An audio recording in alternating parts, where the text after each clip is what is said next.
Hai, assalamualaikum. Di video kali ini saya mau berbagi video tentang cara masak nasi dalam jumlah banyak. Kebetulan hari ini ada pesanan sebanyak 30 box. Jadi kalau teman-teman mau tahu, simak videonya sampai dengan selesai.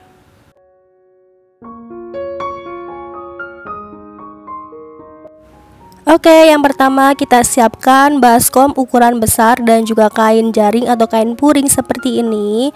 Ini biasa saya pakai kalau masak dalam jumlah banyak ya teman-teman. Kalau cuma 1 kilo itu bisa masaknya di rice cooker. Tapi kalau 2 kilo, 3 kilo atau 4 kilo biasanya saya pakai kain puring ini biar lebih gampang buat masak nasinya. Di sini saya pakai berasnya itu kurang lebih 3 kilo untuk 30 box ya teman-teman. Jadi per 1 kilonya itu untuk takarannya 10 box.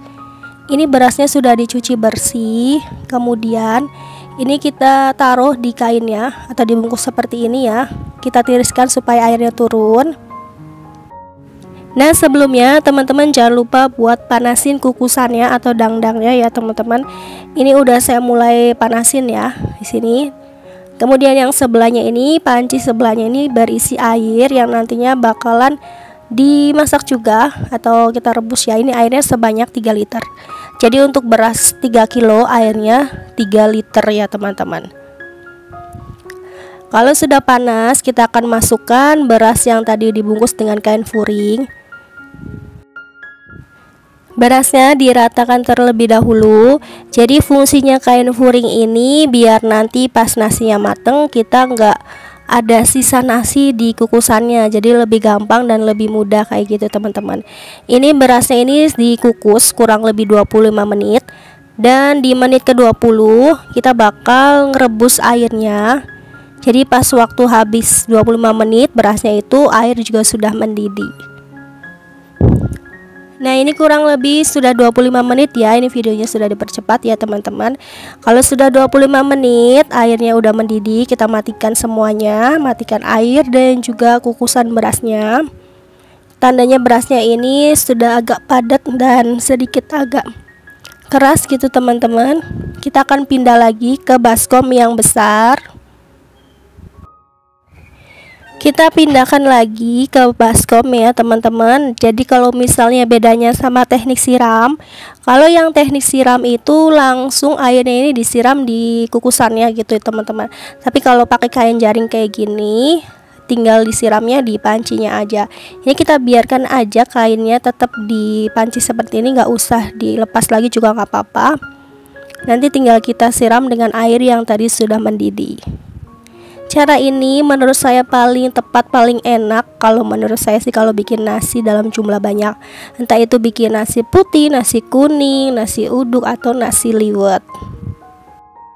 Nah, setelah disiram seperti ini tinggal kita aduk lagi, kita ratakan supaya airnya ini benar-benar terserap sama nasi setengah matangnya ini. Kemudian kita tutup selama 10 menit. Kalau udah 10 menit kita aduk lagi. Ini nasinya sudah setengah matang ya teman-teman. Atau kalau misalnya di aron ini udah mulai mengembang gitu berasnya. Nah, sekarang kita akan kukus lagi. Ini kita aduk dulu supaya kira-kira airnya itu sudah terserap ke semua beras dan sudah mengembang semua ya. Kita akan kukus lagi masih menggunakan kain jaring seperti ini ya teman-teman. Menurut saya paling enak, praktis itu menggunakan kain puring seperti ini. Jadi kita nggak bakalan repot buat ambil sisa nasi yang nempel di pancinya. Nah, ini kita bakalan kukus lagi ya teman-teman.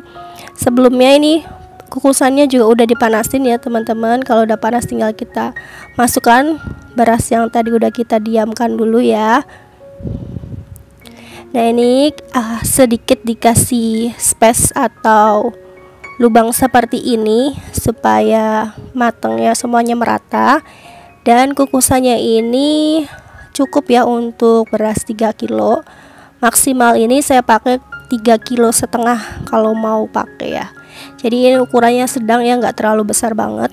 Nah, kita akan kukus berasnya sampai matang kira-kira 30 sampai 45 menit. Kalau pakai teknik siram, biasanya langsung airnya ya disiram gitu ke nasinya. Terus nanti didiamkan 15 menit. baru nanti diaku lagi. Kalau cara saya seperti ini, ditaruh di wadah baskom, baru disiram dengan air panas dan didiamkan 10 menit baru dikukus lagi. Ini udah 45 menit ya teman-teman, ini udah mateng. Nah, kalau udah mateng nih lebih gampang ya, tinggal diangkat aja kainnya. Di kukusannya itu nggak bakalan ada sisa nasi, jadi lebih bersih dan cucinya itu lebih gampang pastinya. Nggak bakalan repot deh, pokoknya nggak ada sisa nasi di panci kukusannya. Untuk hasil akhirnya ini matang sempurna ya teman-teman, dijamin kalian gak bakalan repot dan gak bakalan makan waktu kalau misalnya pakai cara seperti ini. Menurut saya praktis banget. Setiap kali saya bikin nasi kuning, nasi uduk, nasi liwet atau nasi putih biasa dalam jumlah banyak, pasti menggunakan metode seperti ini. Nah teman-teman, videonya cukup sampai di sini dulu ya, semoga bermanfaat.